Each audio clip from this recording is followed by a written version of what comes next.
Nos congressos, o tópico está a importância de um plano nacional. Llega a decifrar a importância de um plano nacional?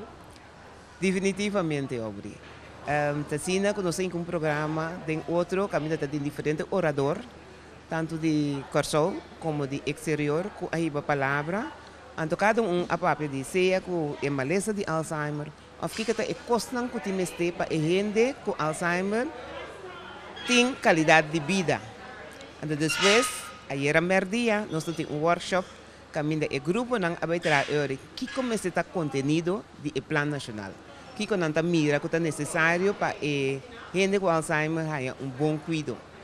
Então, esse não nos compila, então junto não abrir o plano nacional, que nós entregar a dia na ministra de Salubridade, ministro Dr. Whiteman, e também na ministra de Assuntos Sociais, senhora Larmoni. De cada 4 segundos, tem caso novo de demência que está diagnosticado no mundo. Cada 4 segundos? Assim é a cifra não está. E a projeção para nós aqui no Caribe, nós estamos em região que há mais tanto aumento de gente que queda afetada para a maleza. De 350.000 atualmente vivendo, segundo a estatística na Cotim, esse lo aumenta para o ano 2050 para 1 milhão. É coisa que não está vendo.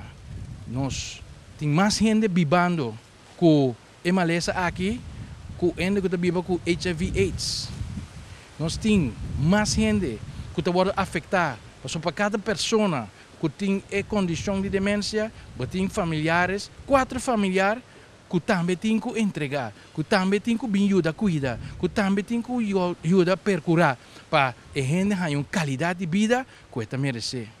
Este gerente de empresa aqui, Hilton Curaçao, estava emocionado. Foi hora que ele atende, que nós queremos organizar a conferência.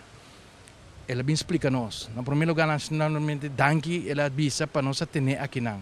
Pero a cospe estava se 20 anos passar, a conferência aqui estava desenvolver, quizás suela, Didi, na Martinique, ainda, ora que ele abimni back, for de seu estúdio, lo por avisar, me te acordava, abota tal e tal.